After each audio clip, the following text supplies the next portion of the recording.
Spiritual சொந்தங்களுக்கு வணக்கம். நாம் இன்று எந்த பதிவு பார்க்க போகிறோம் என்றால், விரைவில் கடன் அடைய செய்ய வேண்டிய பரிகாரம்.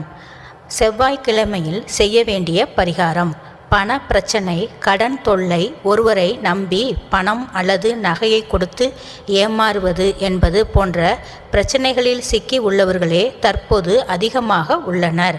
கடன் பிரச்சனையில் சிக்கி அதிலிருந்து வெளியே வர எந்த வழியும் தெரியாமல் சிக்கி தவிப்பவர்கள் உழைப்பு, நம்பிக்கை, முயற்சி ஆகியவற்றுடன் எளிய வழிபாடு மற்றும் பரிகாரம் போன்றவற்றை செய்தாலே அதிலிருந்து வெளியே வருவதற்கான வழிகள் கிடைக்கும். கடன் பிரச்சனை, வேலை தொடர்பான பிரச்சனை, திருமணம் தொடர்பான பிரச்சனை என்றாலே அந்த பிரச்சனையில் இருந்து விடுபட நாம் வணங்க வேண்டிய தெய்வம் முருகப்பெருமான் தான். முருகப்பெருமானுக்குரிய கிழமை செவ்வாய்க்கிழமை. இந்த கிழமையில் முருகனை வழிபட்டு வந்தாலே தீராத கடன் பிரச்சனைகள் தீர்வதற்கான வழிகள் பிறக்கும். விரைவில் கடன் அடைய செவ்வாய்க்கிழமையில் செய்ய வேண்டிய பரிகாரம். செவ்வாய்க்கிழமை வழிபாடு. பொதுவாக செவ்வாய்க்கிழமை என்றாலே நல்ல காரியங்கள் செய்வதற்கும் எந்த ஒரு செயலை துவங்குவதற்கும் ஏற்ற நாள் கிடையாது என நாம் ஒதுக்கி வைத்து விடுகிறோம். செவ்வாய்க்கிழமையில் துவங்கினால் அந்த காரியம் சரியாக இருக்காது என்பது பல காலமாக மக்களிடம் இருந்து வரும் நம்பிக்கையாக உள்ளது. அதே சமயம் செவ்வாய்க்கிழமையில் ராகு காலத்தில் செய்யப்படும் வழிபாடு மற்றும் பூஜைக்கு மிகவும் சக்தி அதிகம் என்ற நம்பிக்கையும் உள்ளது. செவ்வாய்க்கிழமை ராகு காலத்தில் துர்க்கை அம்மனுக்கு எலுமிச்சை விளக்கேற்றி வழிபட்டால் திருமண தடை அகலும், தீராத பிரச்சனைகள் தீரும் என்பது நம்பிக்கை. ராகு காலத்தில் துர்க்கைக்கு எலுமிச்சை மாலை சாற்றி வழிபட்டால் வேலை கிடைக்கும், கடன் அடையும் என்பார்கள். அப்படியானால் செவ்வாய்க்கிழமை நல்ல நாளா அல்லது கெட்ட நாளா என்ற குழப்பம் பலருக்கும் உள்ளது.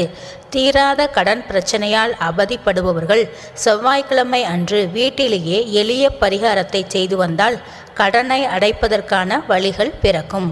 செவ்வாய்க்கிழமையில் செவ்வாய் ஹோரையில் செய்யப்படும் வழிபாட்டிற்கு அத்தனை மகத்துவம் உள்ளது. செவ்வாய்க்கிழமையில் ஒரே நாளில் 3 பரிகாரங்களை செய்ய வேண்டும். இந்த பரிகாரத்தை முழு நம்பிக்கையுடன் தொடர்ந்து செய்து வந்தால் கடன்கள் விரைவில் அடைபடும். செவ்வாய்க்கிழமை பரிகாரம். செவ்வாய்க்கிழமை அன்று முதலில் காலை 6 மணி முதல் 7 மணி வரை செவ்வாய் ஹோரை வருகிறது.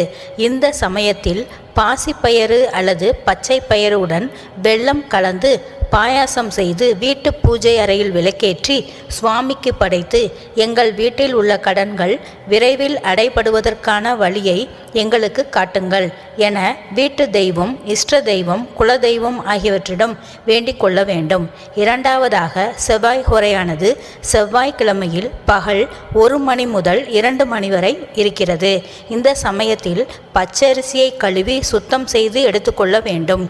இதனுடன் பச்சை பயறு மற்றும் வெல்லம் கலந்து வீட்டு பூஜை அறையில் சுவாமி படத்திற்கு முன் வைத்து பசுமாட்டிற்கு, நான் செய்யும் இந்த தானத்தை ஏற்றுக்கொண்டு எங்கள் வீட்டு கடன் சீக்கிரம் அடைப்பட்டு கடன் இல்லாத நிம்மதியான வாழ்க்கையை நாங்கள் வாழ 30 முக்கோடி தேவர்களும் அருள் செய்து கடனை விரைவில் அடைப்பதற்கான வழியை எங்களுக்கு காட்ட வேண்டும் என வேண்டிக் கொள்ள வேண்டும்.